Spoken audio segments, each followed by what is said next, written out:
Subject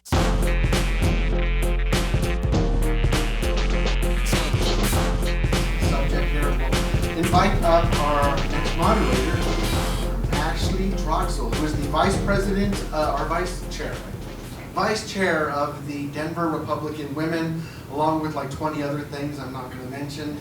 But an amazing woman. We'll turn it over to you. Thank you. Thank you. Let's give it up for our amazing candidates. Yes. I'm Ashley Troxell. I have numerous titles. I'm co-captain of HD5, District 1 Director for the Colorado Federation of Republican Women, and Vice Chair of the Denver Republican Women. We meet here the fourth Saturday of every month, and our job is educating and supporting our candidates. We invite both genders to join us, and we would love to have all of you come. This morning we met here and we went out canvassing this neighborhood, and next month we are having a phone bank. So we would love for you to come join us and help get our candidates elected. We're going to talk to our federal candidates now. We have some really great freedom-loving candidates. Raise your hand if you're a fan of freedom. Awesome. Well, I'm going to introduce you to some really awesome freedom-loving candidates. Our first one is Valdamar Archuleta, who is running in CD1.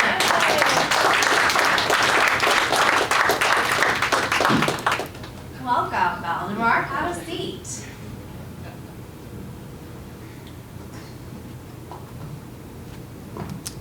All right.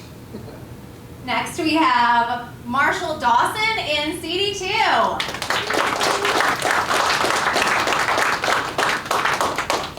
And then in CD6, John Fabbricatore.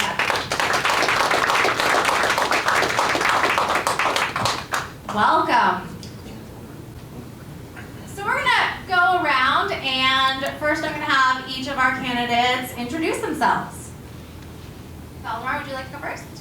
Yes, I'll spend very little time, because I think you've heard enough from me, but I'm Valdamar Archuleta, running for Congress in Congressional District 1, which is the city of Denver. So if you live in Denver, I got signs back there for your yard, your window. Open up. Well, thanks for the extra time there. I'm going to take just a moment to talk about CD2 and where that is, because if you know anything about CD2, you might say, oh, that's Boulder. It's actually quite a bit more than Boulder. After the redistricting that happened last time, we have all of Boulder County, most of Larimer County, but we go west across the divide. We have all of Routt County, right, which is Steamboat, and we have the majority of Eagle County. And we have everything in between, right? So we have 11 counties total that we touch. Look, by way of a quick bio, I am Marshall Dawson. I was raised in Kentucky, and you know, we call it ranching out here, but there we call it farming. We raised tobacco, grew cattle. Now, I know you're looking at my hair and you're thinking, well, Marshall, you must have surely served in the military. No, I just have good hair. I got a degree in engineering, and after a few years left Kentucky, I learned what the initials IBM stand for. I've been moved, that's what that is. And I got to Colorado in '97. You know, we had the questions a moment ago about when did you get into politics, when did you get interested?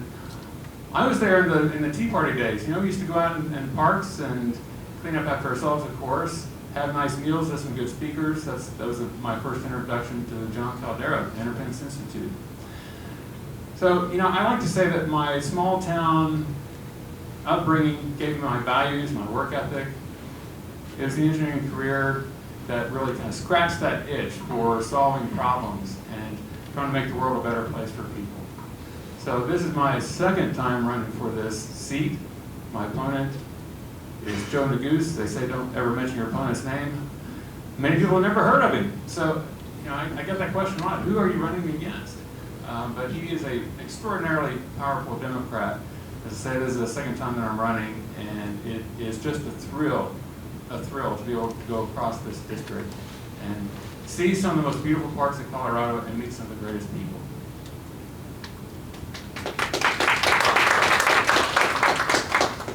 Thank you for inviting me here tonight. I really appreciate it. John Fabbricatore running in CD6 against Jason Crow, so I also will mention the name. I don't believe in that whole thing of not mentioning their name. Put the name out there and let people know how bad they actually are, right? So running against Jason Crow, I'm a United States Air Force veteran, spent 30 years serving the government, 23 of those years as an Immigration Customs Enforcement agent.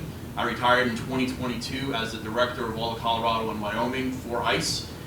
During the Trump administration, I was the Deputy Chief of Staff down at the southern border, in charge of Joint Task Force West, in charge of an operation to stop the heroin that was coming over the border. I retired in 2022 because I could not work for this administration any longer. I was getting a lot of orders from the top down to give to my agents to tell them to go to the border and pretty much wave people in. And I just didn't believe in that. So I decided, you know what, it's time I'm out, 30 years, I just turned 50. I'm going to punch my ticket and retire. Well, I got home and I kind of felt like I failed. I kind of felt like I gave up. Like, just because what was going on, I said I didn't want to deal with it anymore, that wasn't the right thing to do. So I decided I've got to do something. I got to get back in a fight. Well, I've already been in law enforcement, already been in the military. What's the next best thing for me to do? So I hopped onto a political campaign. Steve Monahan actually ran against Jason Crow in 2022. I helped Steve Monahan out, kind of got a feel for politics, and decided to run against Jason this time around. Jason Crow is not a moderate. If you look at his record, it is severely to the left. He is to the left of AOC. He is to the left of Cori Bush. If you took him and Pelosi and you covered up their names, they would have the same exact voting record. And I don't think a lot of people realize that, and they continue to vote for him. So it's important that I get that message out, that he is not. He's here to take your gun rights away. He votes for open border policy, and not somebody that I think we want to represent us in Colorado, and that's why I'm running. Thank you. Thank you.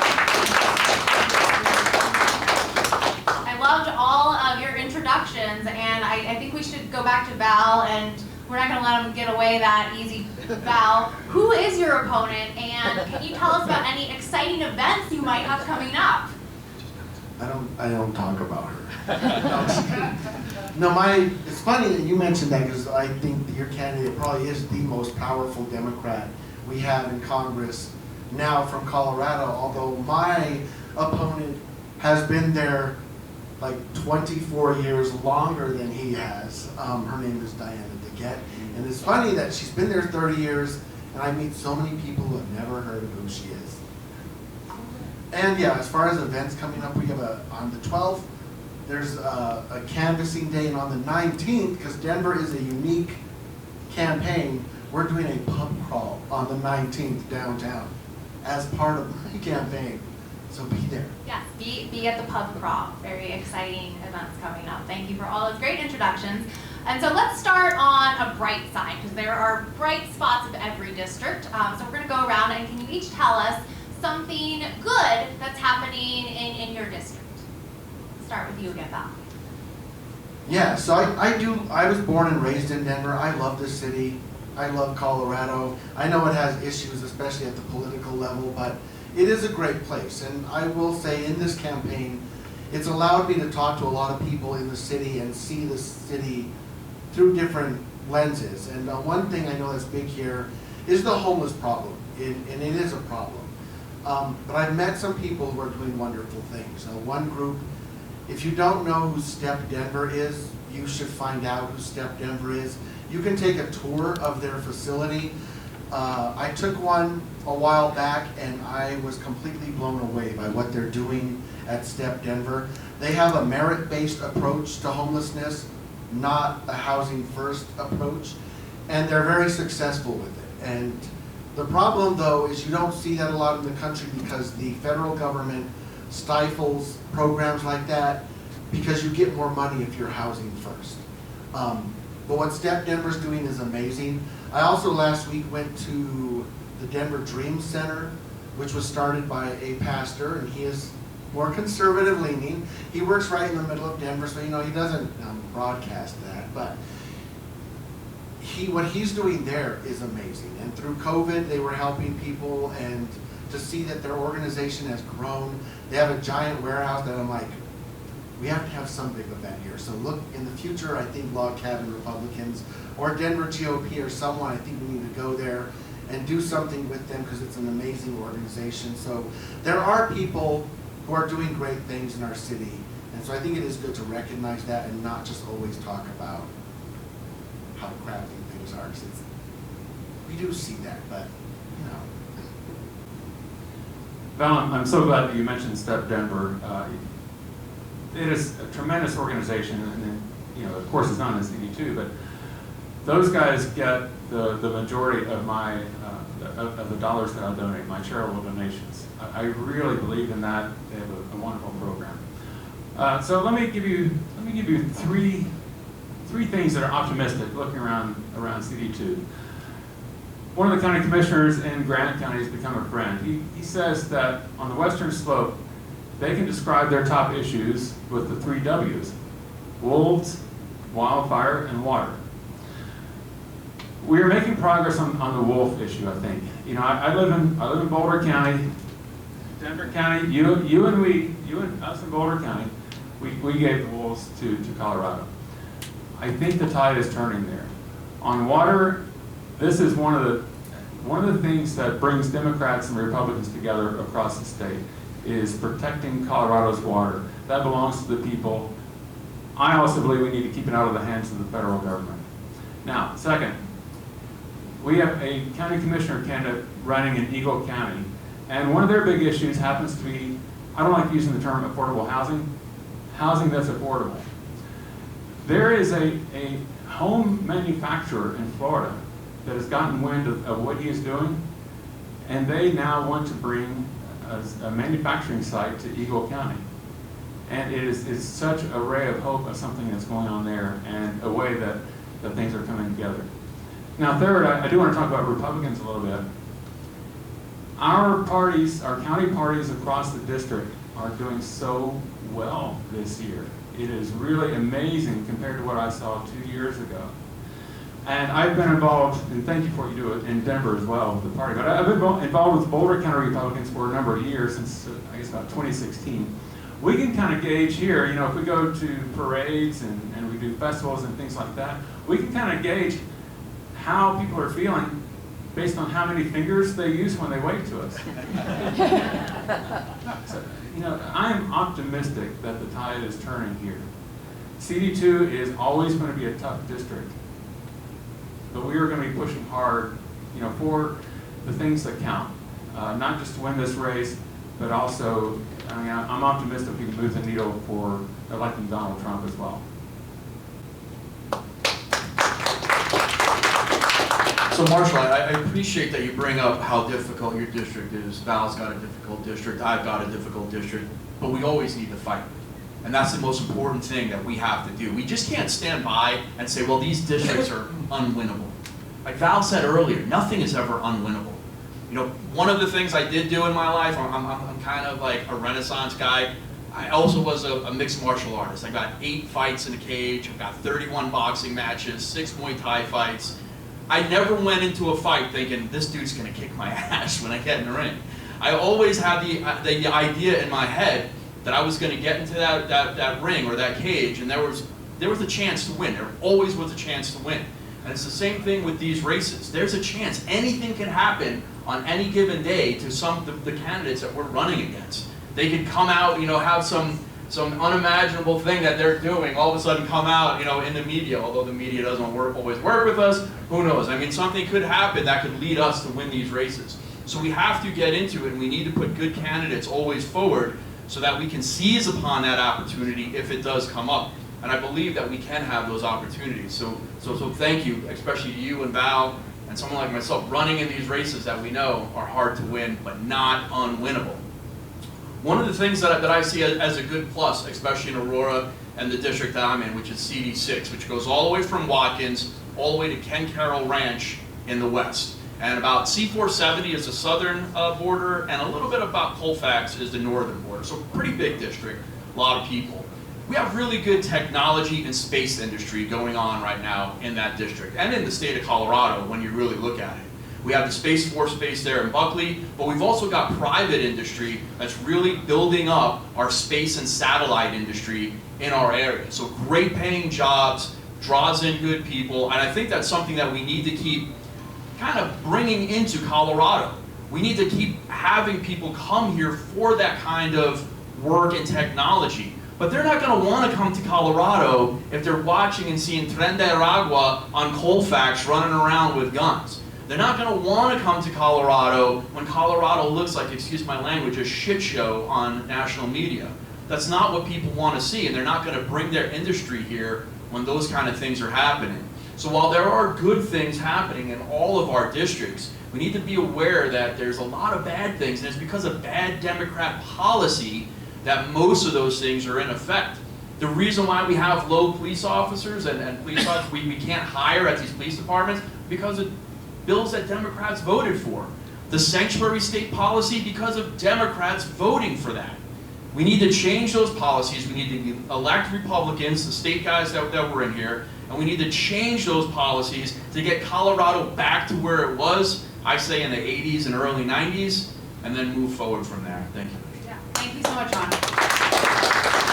That's a really good point that you bring up, and I love the optimism, because when I'm out canvassing for you and Val, I'm having really great, positive conversations with people, and so we need to fight, and we need to engage voters, and we need to talk to them, and that's exactly what we're doing here today. So thank you so much. And going back to the media point, when I'm listening to the media and listening to some politicians, I'm hearing that the economy is good. Is that true, guys? What do you guys think?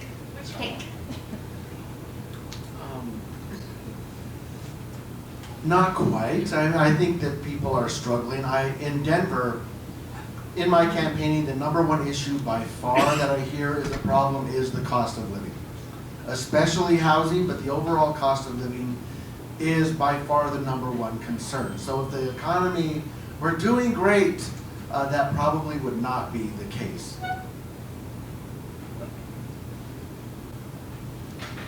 I think it's doing good for some people. You know, and that's frustrating. But I do want to offer a word of caution. You know, it's not just that the media is lying to us. There are people that are all around us that, I don't know if they have blinders on, they can't see it, they won't see it. I was having a three-way conversation in church not that long ago. And this one lady who I know is a Republican said, Marshall, we have to get you elected. Things are so bad right now. And the other lady who I looked up online, she's a Democrat, right? She's insulated, right? She has this wonderful acreage north of Boulder. She was stunned. What do you mean things are bad right now? Oh my gosh. I mean, she was legitimately curious. But I'll tell you, there's one story that is going to stick with me until the day I die. 2 years ago, when I was knocking doors in Idaho Springs, I was in a trailer park, and this older lady answered the door, and she struck me as being, I don't know, early 80s perhaps, and she confided in me. She said, Marshall, I made some bad decisions when I was younger. I was on drugs, but I got cleaned up. And she said, it is so hard to get by right now. Keep in mind, this was 2 years ago. She said, my neighbors and I have to pool our money so that we can go and buy dog food because people food is just too expensive. That story broke my heart.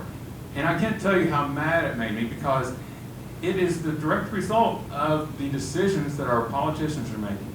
The people that we are electing are uncaring.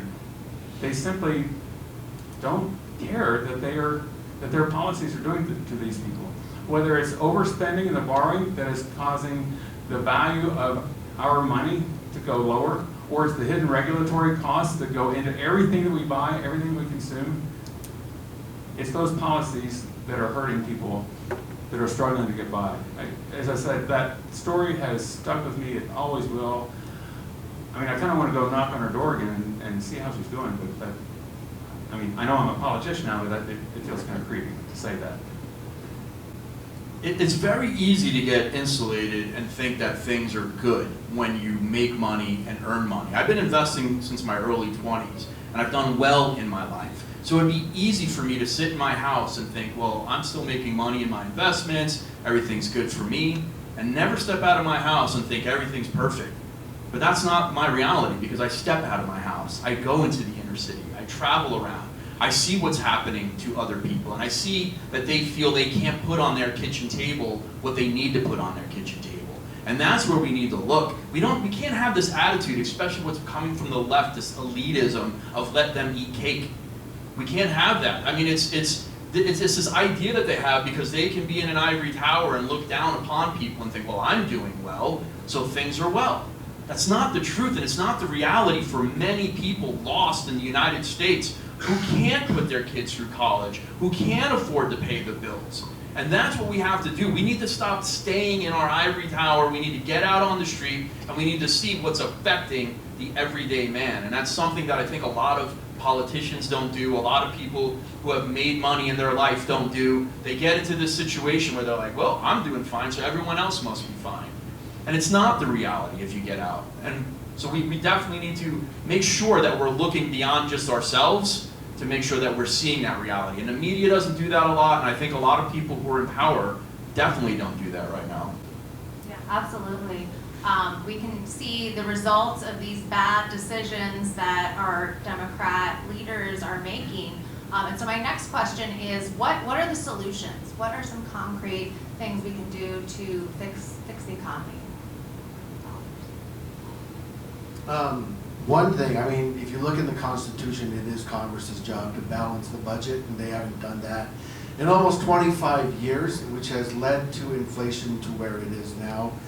And that's something that needs to be done. I look around the country, every state except Vermont has something in legislation or in their state constitution that requires them to have a balanced budget. Now you can question how well they apply that, but they have it there. There are also countries around the world, Italy, Spain, I think Hong Kong has done this, and many other countries in the world that have it in their constitutions that their legislators or those running their government have to balance their budget. And so I know that's kind of a huge thing to ask because to get an amendment to the Constitution is massive. We haven't done it since the 90s, but I think if we present this and we make it a single subject bill, it'll force Congress to show like who's against this. Make it very short, very simple. We need to have a balanced budget. What comes in or what goes out can't be over what comes in. Just something very simple. Who wants that? And it'll force Congress to show their true colors. And so maybe first round it won't happen. But the people who vote no, hopefully they get voted out of office and we get people who will do it. So we need to start taking steps to make Congress responsible for the overspending that they're doing. Ashley told me I got 45 minutes for this answer. So. Go for it. Yeah, I guess I'm repeating myself a little bit, but one of the big problems is the overspending. And I think a lot of the problems that we see are when our politicians are owned by special interests. They're there to get reelected, which means that they're there to put money in the pockets of people out in the country. I have no special interests who are supporting me. I've not asked for any. None have approached me. That's fine. I will be a reliable no vote on these extraordinarily big, omnibus, easy for me to say, right? Yeah. Omnibus spending bills, the continuing resolutions, right? That is a big part of the problem. But there's another thing, and I mentioned the regulatory costs that are often hidden. One of the things that I want to get past is called the REINS Act. Now, right now, Congress has the ability, if they choose to accept it, they have the ability to review some of the rules and regulations that come in from our regulatory state. I don't have to tell you we have an unaccountable administrative state. What the REINS Act would do is require for Congress to review and approve those before they would take effect.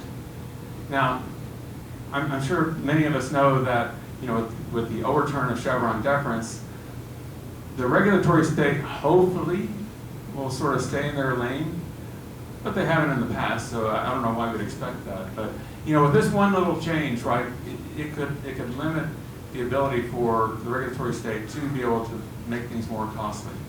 And I'll add one more. I know John's, he is.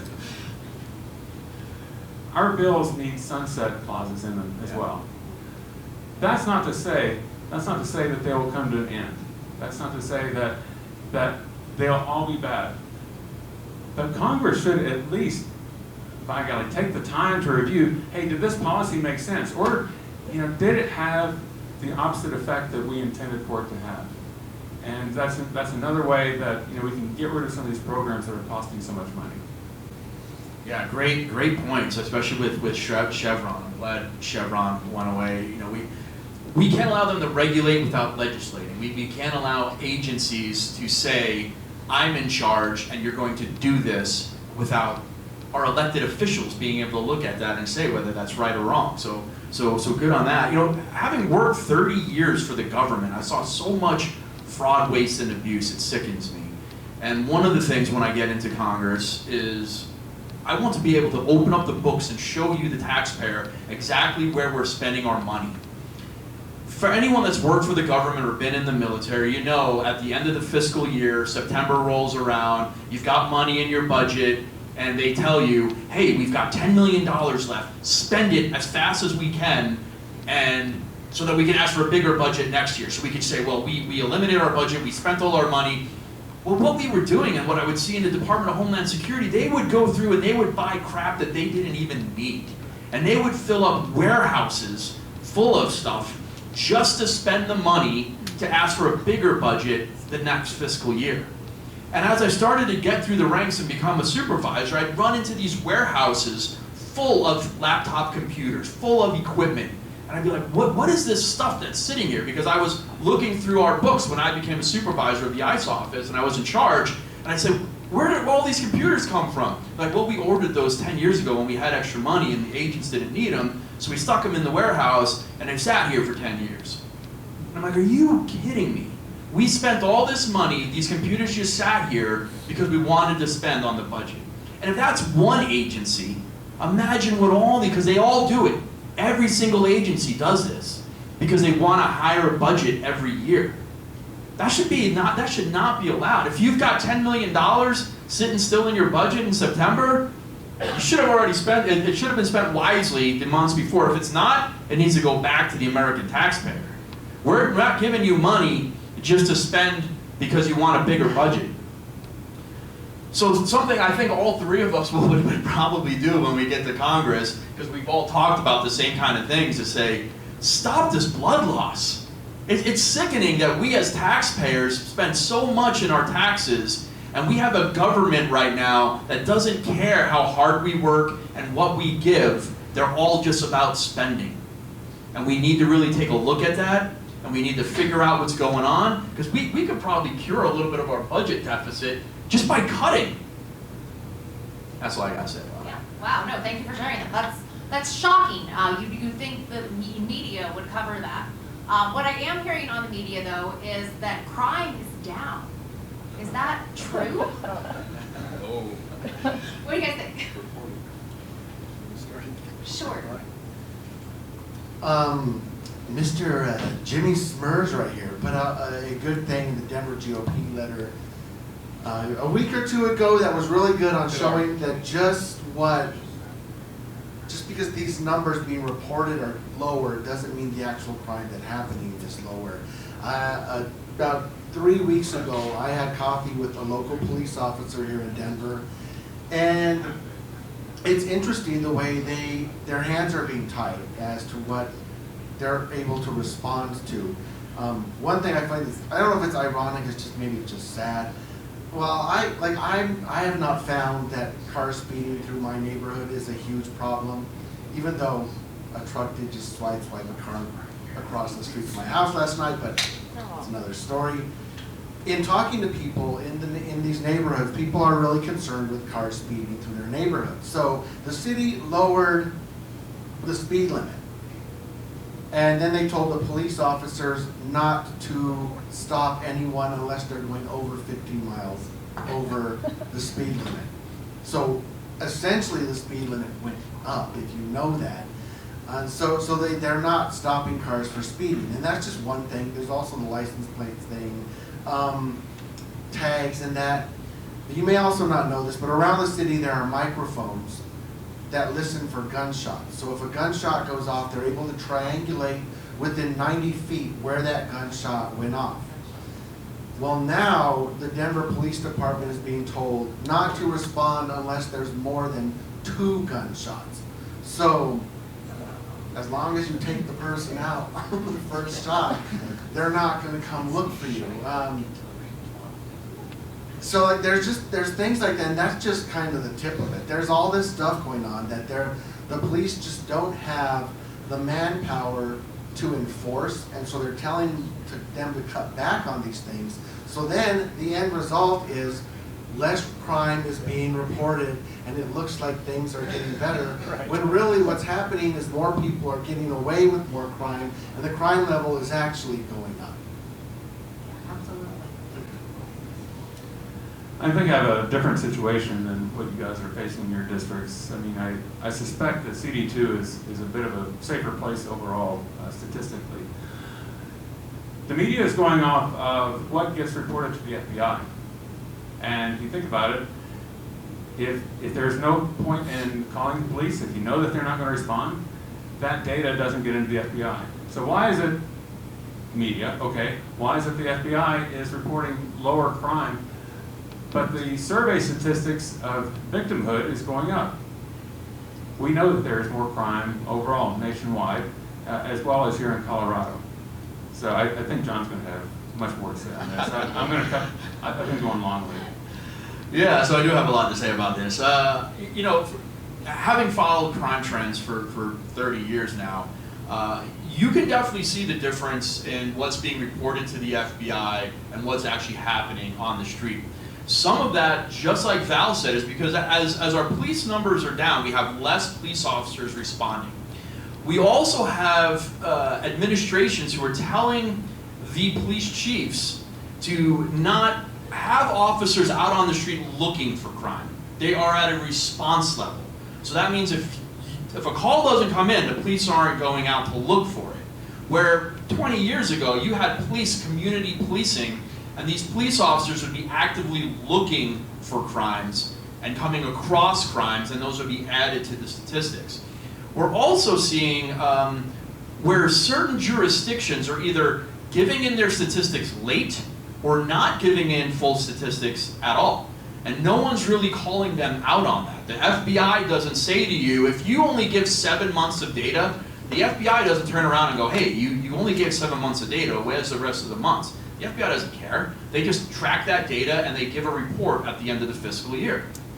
So we have a lot of departments who are given 7 months of data, 8 months of data. We have some departments that gave no data at all in 2022 and 2023.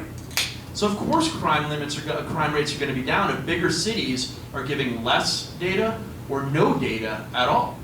We've also seen, and we've seen it here in the state of Colorado, where the state legislature turned some crimes that were high misdemeanors that would have been reported to the FBI to a lower level misdemeanor that's not reportable to the FBI. So they actually changed the definition of some crimes to make it look like certain crimes weren't happening.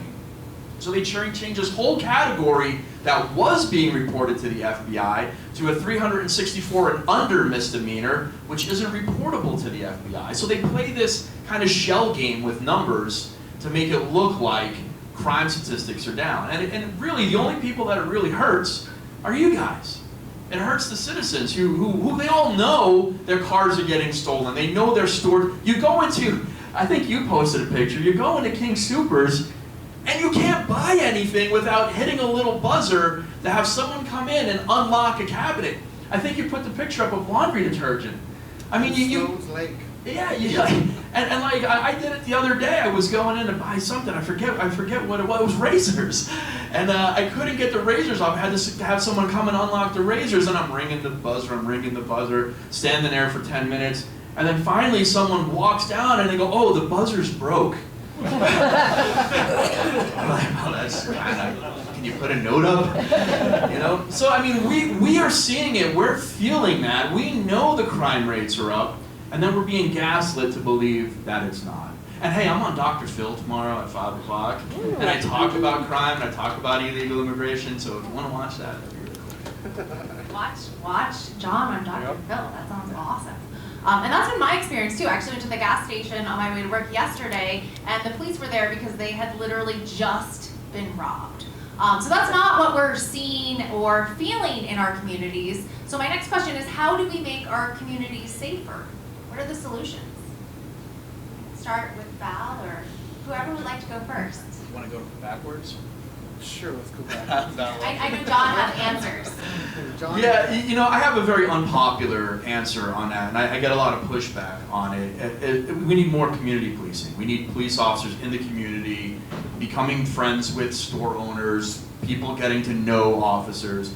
And, they called it a broken window strategy in New York under Bratton in the 90s when they turned Broadway from being a hellscape into a successful tourist location. It's not that now, but it was for a certain amount of years. And there is some brushback on broken window strategy because it does affect minorities more. There's a lot of things that happen with the initial broken window strategy that I don't agree with. You shouldn't be targeting people, definitely not for their race or color or religion or anything like that, but you should target criminals and crime when you see it occurring. And the best way to do that is to put boots on the ground, not in cars. I think when we started just having police officers drive around looking at the MDT on their computer in their car and not getting out of that car, learning who Miss Davis was, learning who the kids are in the neighborhood, getting that kind of community intelligence on who the players are in the community, what happens in that community. I think when we got away from that, crime really started to grow. And police are now more of a response than really becoming a partner with the community. And the really way to wrap ourselves around having a community safer is to train police officers better, number one. Police officers need better training throughout the life of their career. Not just when they go to the academy for 20 weeks, and then for the rest of their career it's, hey, we just want numbers from you. But continue to give them psychological training and different training that they'll need throughout their career so they can be a better community member and a law enforcement officer through that 20-year career. I think this has been getting kind of boring, so I'm going to change things up. John, I agree, but when I'm asked questions about policy like this, when I'm running for a federal office, I try to answer it from the point of view of what should the federal government be doing. I would argue that crime in Colorado is one of those things that is mostly out of the federal government's purview. The government is there to protect rights, and there are things we can do to do that. But if you look at who we are electing here in Colorado for the legislature, for the governor, it is clear that they are not prioritizing public safety. The federal government can't fix that problem. The federal government can't fix the Democrats in Denver and Jared Polis. In order to change the tide, that's where we have to change things. There are some things that the federal government could perhaps do at the edges. The training. Yeah, I mean, maybe some national training standards, for example. There can be grant programs, but I would rather see Colorado's money stay in Colorado versus going to DC, them take a management fee, and then figuring out how they're going to send it back to us. But this is really a Colorado problem and a community problem, and not something that the federal government is there to fix. I agree with both those answers. Yeah, it's going back to the conversation I had with some police officers recently. I know in Denver they do need support. We do not pay our police officers as much in Denver as the surrounding areas do. The culture in Denver does not respect police officers as much as many of the surrounding areas do. So why does someone want to be a police officer in Denver? And it's a local issue, and unfortunately, locally here with the state and the city, they seem to take more care in taking care of criminals than they do victims. The legislature looks more as how can we bring justice for our criminals facing all this, whatever, rather than looking at the communities that are being victimized. And kind of going back to what you had said, they go to, which I do think that local policing needs to happen, just like you said, but they do talk about, well, now you have more brown and black people being, arrested, and as a brown person, I'm okay with that. Because when you have more of these, like say there's more Latino criminals on the street, they tend to victimize the Latino community. You know, that's just the way our system or the society works. We tend to victimize our own families, our own neighborhoods, our own communities. And you know, we want to be in safe communities too. And so when they do try to put these programs in place to do that, you end up hurting the minority communities. But it does go back to, you know, kind of what Marshall said here. It is a local issue. But at the federal level, there are things, and I'm typically I'm very libertarian in this regard. Now when it comes to spending money, I usually, you know, just like my father, first answer is no. It's always no more money. But there are programs like the COPS Act that came out. There is federal grants from the Department of Justice that I would be open to looking at supporting communities for training and for getting more police officers in our community. So, Thank you. Those are great answers, and we appreciate your fight to keep our communities safer. Now I want to get at least one question from the audience. What questions do we have for our next representatives in Congress? I saw a hand over here. What is your name, sir, and what is your question? Hello, my name is Tommy. Quick background, and then I got a question for you. So I grew up in Broward County, Florida. I actually helped out, unfortunately, against the Debbie Washington Schultz campaign in 2020. I went to the office of the Republican Party, and I tried my hardest, and I was really appalled as to what they were actually doing to get the vote out.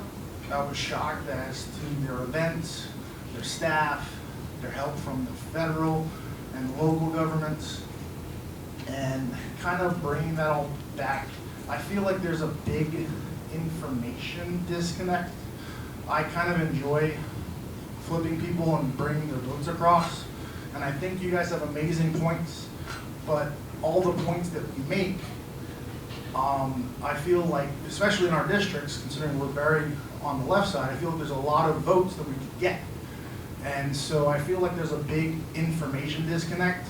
One of the things that really infuriated me a couple days ago, ICE came out with a huge report about over 13,000 convicted murderers in our society. I bet you everybody in this room knows about that report. I watch both sides when it comes to media, and none of my liberal friends have even heard of that. And I feel, as I said, I think there's a massive information disconnect.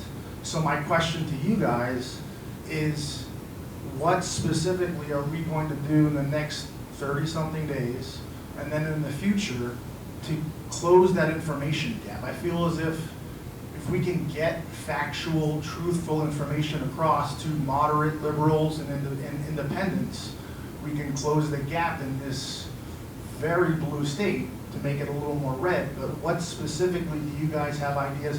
I mean, the gentleman's event coming up, that's great. Your optimism is amazing. But without converting voters into Republicans, it's kind of, we're wasting our words, we're wasting our time.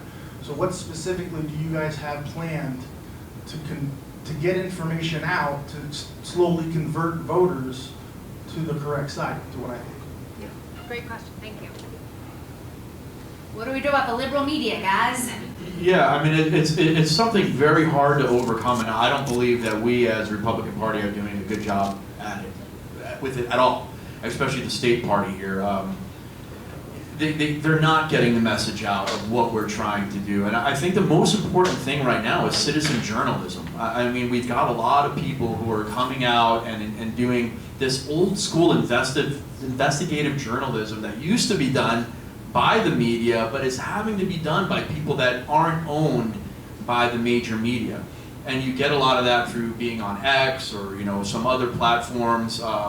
And in order to see the truth, some of these podcasts that come out, Anthony's podcast, you know, people are out there podcasting and putting a message out and trying to do investigative journalism on their own.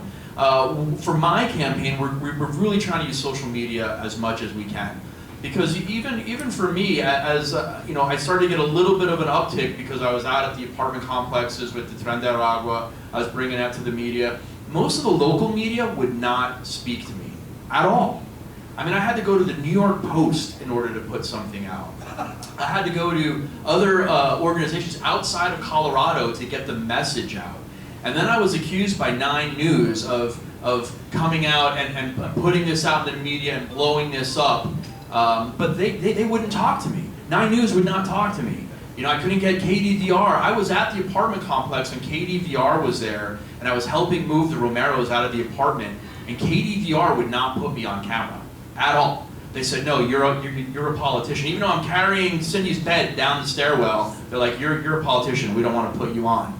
But then they put other people who are politicians on that have another message to the left about what was going on. So we see what's happening with the media. We need to try to gain some control of that, and the only way to really do that is doing it ourselves. Doing it on social media and having you guys that are out there supporting us help push our message out. Because we can't do it by ourselves. We need the help. It needs to be everyone that supports us. When we put a message out, that you expand that message beyond just our reach.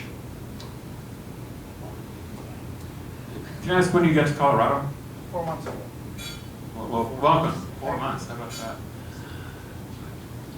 The short answer is, over the next 30 days, we're going to war with the army that we have, right? So not much is going to change there. And what county are you in? I live downtown. I think I'm in District 1. I'm downtown. In Denver, okay. Was it easy to register though? I get to get an ID, so I haven't registered yet. I'm going to get an ID on the 6th, and then I'll register to vote as soon as I can. I have to admit, I've kind of lost track with the Denver Republican Party. And so maybe talk to Ashley after this. You said you're a vice chair, is that right? With the Denver Republican, I'm HD5 co-captain, so I'm on the executive committee for the Denver GOP. Okay. I don't know that many people in Denver anymore, is my point. But it also gets to why I'm so excited about seeing the county parties across my district that are more engaged, right? Because I have to rely on volunteers from Boulder to Steamboat Springs and to Vail and to Hayden, and as John said, right, we can't do it by ourselves. Now, the reason I asked when you got to Colorado, I know some of the people in the room will already know this. There is a book that you can find. It's called The Blueprint, and it describes how the Democrats flipped Colorado from red to blue.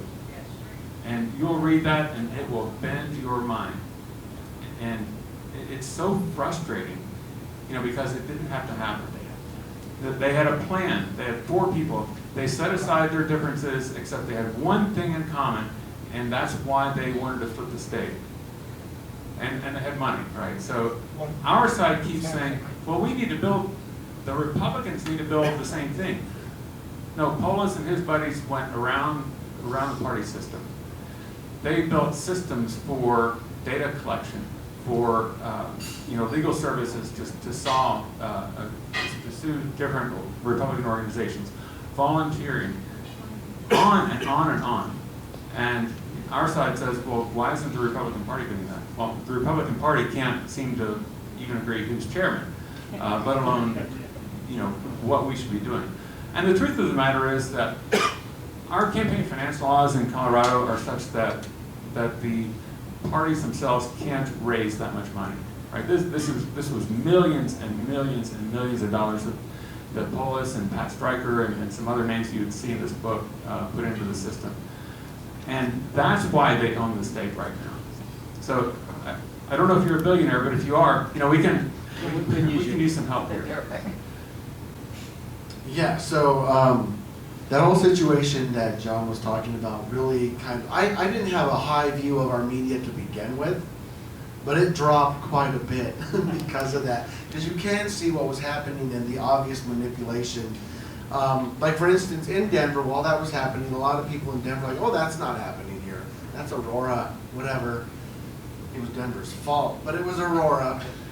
Again, other police I had talked to had told me that there were homeless shelters downtown, that portions of them were taken over by Tren de Aragua, and the police were not allowed to go to those homeless shelters unless there were at least 3 of them. The media never talked about that, so I posted it on X, Twitter, I will always call it Twitter, on Twitter, and people started talking about it, and no media would publicly talk to me, but behind the scenes, like they would text me about it. Why did you say that? What did you? But none of them would talk about it publicly, but behind the scenes, they'll talk to me about it.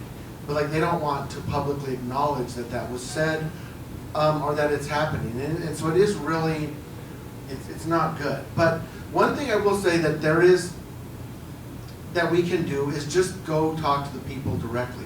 Like the citizen journalists are amazing, podcasters, amazing, but we need to be present.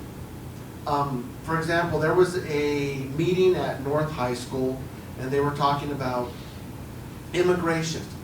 I think that our communities are thirsty or hungry for a different viewpoint, because they're fed the same thing over and over again. Now, there were a ton of people there, all our elected officials, every one of them's a Democrat. Bennett's people were there, our senators, so all the way up. And they were talking about immigration, and they all had the same solution. We need more money. The government needs to give us more money. And you could tell that wasn't really resonating with the audience, even in Denver. So eventually I raised my hand, and I said, that's fine and all, but we can't, this isn't sustainable. We have to stop the influx of people coming in from the border. And you could tell that a lot of people in the room just had this feeling like, I'm so glad somebody finally said that, because nobody else would. So I think we have to go out into the community and have these conversations, because people can be won over. And one positive thing to look at is what's happened in Pueblo. Pueblo now has a Republican mayor. Pueblo has Republican city council people. Pueblo has a lot of their county commissioners and that are Republicans now. So Pueblo is a county in Colorado that has flipped from blue to red. And if you look at what the Pueblo County Republicans are doing, they're at the Chili Festival. They were at Gay Pride. They got a lot of flack from people, some Republicans in Pueblo, but they were with us at Pride. They actually paid for the tent. They were there talking to people. And when I was there with them, like one lady who's a Democrat, she's running for office there, she walked by, Michelle Gray, who's the chair in Pueblo, called out to her and said, I heard that you had a baby, how's it doing? And was talking to her, and they just had like a normal conversation. In Pueblo, the Republicans know their community. They're a part of their community. They talk to people, they go to events, they're out there just being a part of the community, and they have flipped that county. I think we could do that regardless of what happens at the state level. We need to get involved with our counties and be visible within our counties and let people know who we are, we care about them, and hear our ideas, and they're much more open to accepting it than I think we feel they are. Yeah, no, I agree with that 100%, Alec. Going to a lot of these meetings and being very vocal myself, when you are vocal, it gives other people permission to be vocal as well. And so another thing, just real quick, that we can do is support our local conservative media. How many of you have heard of the Rocky Mountain Voice? Okay, good, a few folks. So the Rocky Mountain Voice was founded by Heidi Ganahl, who ran against Polis in 2022 and lost. But she does have a plan to turn Colorado red again, and a part of that plan is the Rocky Mountain Voice, which is our conservative local news media, and so going to their website and supporting them is also something that you can do. I believe we are out of time, so I want to thank all of our federal candidates. Thank you, Valdamar. Thank you, Marshall. Thank you, John. I have a question really quickly. It's Yeah. a federal question. Yeah. John, speak with you because Let me get the microphone. thanks. Thank you. It's specifically a federal issue because one of the things that really upsets me about the federal government right now is just the constant feeding of war and killing of people overseas in like Yemen and smuggling and stuff like that. So, John, because I'm in your district, is directed at you, but all of you, please answer. What do you feel is the best route for just reining that in and stopping people from military funding going to killing random people overseas? Yeah, look, the war is a machine and it creates money. I mean, you have to see that no matter where you're sitting. And even as a military veteran, I've realized that from day one of being in the military, the industrial complex creates hundreds of billions of dollars and makes a lot of people rich. We want peace. I mean, at the end of the day, we don't want to be at war. I just had a grandchild. My son had my son, his wife had a grandchild. But so looking at my grandchild and thinking, what do I want in his lifetime? I don't want these wars. I don't want these endless wars where we're sending men and women overseas to fight for what? What did we gain in Afghanistan? What did we gain in Iraq?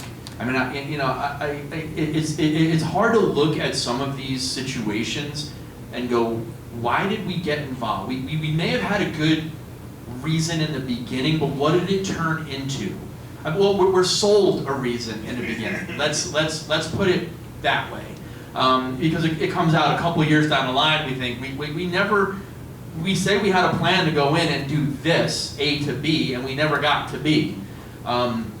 So I think it's really important that we have the right kind of leaders that are going to want to come in and on day one say, enough is enough with this, let's get to the table and let's stop killing each other. And for me, that person is Donald Trump.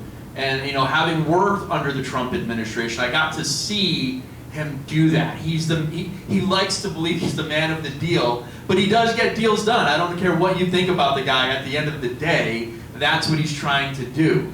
And he wants to go in and end the Ukraine-Russian conflict on day one. He said it just the other day while walking in the hallway with Zelensky. If you haven't seen it, he's trolling the guy as he's walking in the hallway with him, telling him, well, I'm going to end this war the day that I get into office. So I think that's important that we have leaders that are trying to end wars, not get into conflict. Now, there are going to be situations that there's always evil. And for me, I do believe that Hezbollah and Hamas are organizations that want to do damage to the United States and to other people overseas, and that's something we're always going to have to respond to. But there's also broader conflict that I think we can end before it even happens. And Jason Crow's a warmonger. Yes, Yeah, sure, definitely. That's all I have. I just have one For question. sure. Does ICE have the capacity to deal with mass deportations? Yeah, absolutely. How will that work? So look, and I'm sorry I'm stealing all this time. And if we have to leave, I can get with you and talk about this, or do people actually want to hear about this? Yes. Okay, all right, cool. So look, mass deportations, the way that we would approach mass deportation is it's not going to be mass deportation. It's going to be bucket lists of people that we go after right away. So right away, we have 1.7 million people that are final orders, which means they've already seen an immigration judge. An immigration judge has ordered them removed, and they never left the United States. There's 1.7 million of them right now. So that means we could go tomorrow and say, you're out, you've already seen the judge, you don't get to re-see a judge, you're leaving. We can automatically pick them up, and we have the capacity to get rid of them right away. We have the aircraft, we have the means to do so, we have the means to move them across the United States. So that should be the first bucket we go after.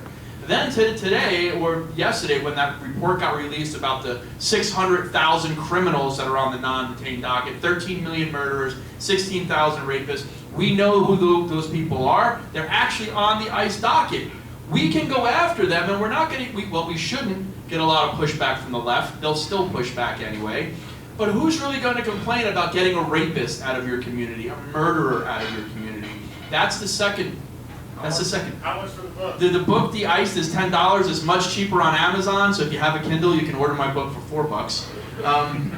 So that would be another bucket to go after right away, and we need to go after these buckets. The third bucket for me are people who overstay their visas, and it's not something that's talked about in the media a lot. 800,000 people a year overstay their visas and are here illegally after they overstay their visa. How many people knew that? That's 800,000 people a year. We have, well, now we have like 28 million people come in on visas and 800,000 overstay, but that's still a high number. We know who they are. They're swiping a passport when they come in the United States. They give an address to where they'll be. We have the means as federal agents to actually track them down. So if we prioritize, we can get this done. There's no way that we can do a mass deportation and send 30 million people home in one time.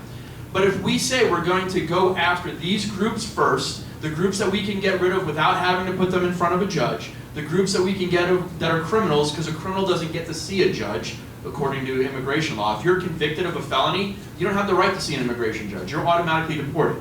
So those that we can get rid of without the ACLU fighting us, we get rid of them first. And you know what that does to the people who are then remaining in the US? They're going, holy crap, they just got rid of 5 million people. Maybe I sell everything I've got, take the money in my pocket and my bank account, and head back home before they snatch me up and send me out. It can be done. We have to say that we're going to do this and we're going to have a plan to do it, but we are capable of getting it done. Thank you. Thank you. Give it up one more time for our